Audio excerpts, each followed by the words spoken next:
नमस्कार, सलाम और सत श्री अकाल। मैं आपका ट्रेनर करणवीर सिंह लेकर आया हूं प्रोग्राम फिटनेस विद करणवीर। आज हम डायनामिक स्ट्रेचिंग की तरफ चलेंगे। डायनामिक स्ट्रेचिंग को प्री वर्कआउट स्ट्रेचिंग भी बोला जाता है। प्री वर्कआउट स्ट्रेचिंग इसलिए जरूरी है क्योंकि हमारे मसल्स इनएक्टिव पोजीशन में होते हैं। जब हम ग्राउंड में आते हैं उस मसल को एक्टिव करने के लिए हम वार्म अप से पहले कुछ स्ट्रेचिंग करते हैं। उस स्ट्रेचिंग की तरफ आपको लेकर चलता हूँ।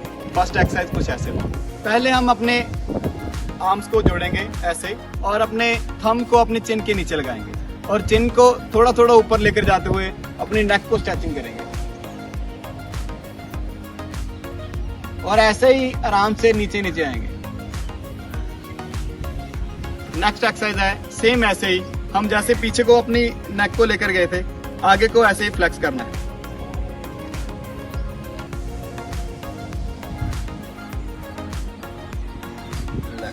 और सेम ऐसे ही हमने अपनी नेक को एक ऊपर से हाथ रख के और दूसरा हाथ ऊपर से ऐसे ले जाकर और साइड वर्क करना। सेम ऐसे ही दूसरी साइड। हम दूसरी एक्सरसाइज की तरफ चलेंगे। दूसरी एक्सरसाइज है lats with shoulder stretching. Lats with shoulder stretching को करने के लिए हम पहले अपने हाथ को अपने शोल्डर के नीचे पिछले वाले हाथ हिस्से पे लगाएंगे और ऐसे अपनी एल्बो को पीछे को स्ट्रेच करेंगे। अगर हमारे लैट्स और शोल्डर स्ट्रेच हो रहे हैं तो हमारी एक्सरसाइज सही है। वैसे ही सेकंड वर्ड हमारी दूसरी आर्म को ऐसे सेम टच करेंगे और हमारे एल्बो के ऊपर टच करके एल्बो को पीछे की तरफ स्ट्रेच करेंगे। ऐसे हमारी सेकंड स्ट्रेचिंग एक्सरसाइज है। थर्ड एक्सरसाइज भी हमारी शोल्डर के रिलेटेड है। हम पहले अपनी आर्म को स्ट्रेट सामने की तरफ लेके जाएंगे और दूसरी आर्म को उसके ऑपोजिट ऐसे सपोर्ट कर देंगे और आराम से उसको अपनी तरफ स्ट्रेच करना है। हम जितनी भी एक्सरसाइज करेंगे उसको आराम से करना है क्योंकि अभी हमारे मसल्स एक्टिव पोजीशन में होते हैं। ऐसे ही उसको पीछे लेकर आना है और नेक्स्ट आर्म को ऊपर लेके जाएंगे और सेम वैसे ही फ्लेक्स पोजीशन पे। अब जो एक्सरसाइज हम करने जा रहे हैं इस एक्सरसाइज का नाम फोर आर्म स्ट्रेचिंग है। हमको लगता है कि फोर आर्म स्ट्रेचिंग इतनी जरूरी नहीं है, पर बाकी मसल के साथ फोर आर्म मसल भी इतना ही जरूरी है, उतनी ज्यादा स्ट्रेचिंग करनी जरूरी है जितनी बाकी मसल की। फोर आर्म मसल के स्ट्रेचिंग के लिए हम अपने आर्म को स्ट्रेट करेंगे और दूसरे हाथ से अपने पाम के ऊपर पाम से रख के पीछे को स्ट्रेच करेंगे। सेम ऐसे ही हमारे को दूसरी आर्म को स्ट्रेच करना है और आर्म का एंगल चेंज करेंगे, उसको नीचे को स्ट्रेच करेंगे। सेम ऐसे ही दूसरी आर्म को करेंगे।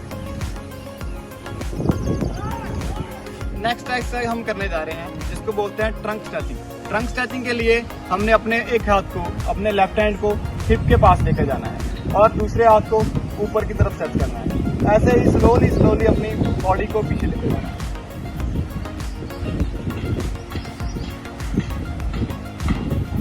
मैं दोबारा फिर बता देता हूँ, जितनी भी एक्सरसाइज हम कर रहे हैं इनको स्लोली करना है क्योंकि हमारे मसल्स इनएक्टिव पोजीशंस में होते हैं। ऐसे ही सेम जैसे हमने एक काम को किया है, एक साइड को किया है, सेम दूसरी आर्म को ऊपर लेकर जाते हुए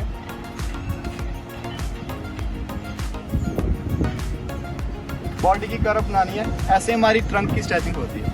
नेक्स्ट एक्सरसाइज जो हम करने जा रहे हैं इसको वेस्ट के साइड मसल की स्ट्रेचिंग भी बोला जाता है।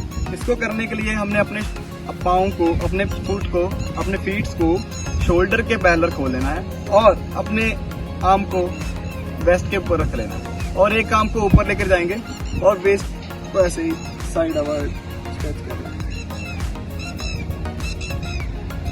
सेम ऐसे ही दूसरी साइड।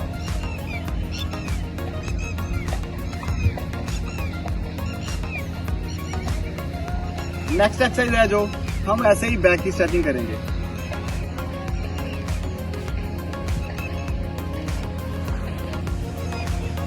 जैसे हमने अपनी आर्म को सामने को स्ट्रेच किया है वैसे ही साइड वर्क करेंगे।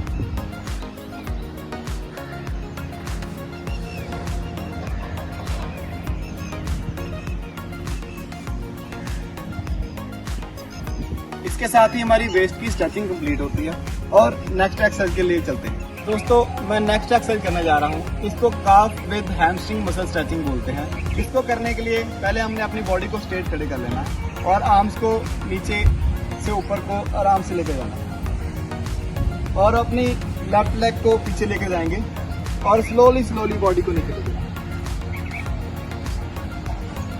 और सेम वैसे ही ऊपर आएंगे और स्टैंडिंग पोजीशन में आएंगे। नेक्स्ट लेग भी सेम ऐसे ही स्लोली नीचे आएंगे।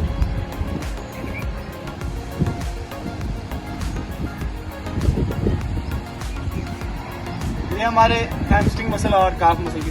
दोस्तों हम नेक्स्ट एक्सरसाइज करने जा रहे हैं। ये हमारे ग्रोइंग मसल की स्ट्रेचिंग के लिए है। ग्रोइंग मसल एक कोई ऐसे मसल है जो हमारे वर्कआउट में बहुत कम यूज होते हैं, लेकिन इस मसल में स्ट्रेंथ थोड़ा कम होता है और इसके लिए इस पे ज्यादा इंजरीज आती हैं। इसकी स्ट्रेचिंग करनी बहुत ही ज्यादा जरूरी है और इस एक्सरसाइज को करने के लिए हम अपनी बॉडी के स्ट्रेट रखेंगे और अपनी एक लेग को ऐसे उठाएंगे और आराम से ऐसे नीचे आ जाएंगे और दूसरी लेग को उठाएंगे। सेम ऐसे ही हमने अपनी एक लेग को सामने उठाना है। इसके साथ हमारा फ्रंट मसल भी इंक्लूड हो जाता है और अपने पाँव की पोजीशन को डॉर्सिफ्लेक्स रखें।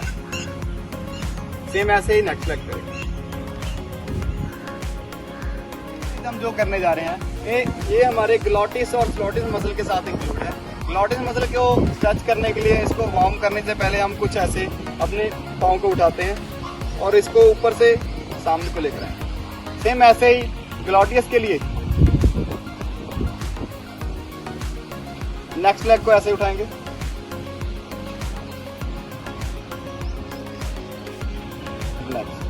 जी दोस्तों, तो ये था हमारा आज का फिटनेस सेशन जिसमें हमने प्री वर्कआउट और डायनामिक स्ट्रेचिंग की और ये मेरे को होप है आपको बहुत पसंद आया होगा।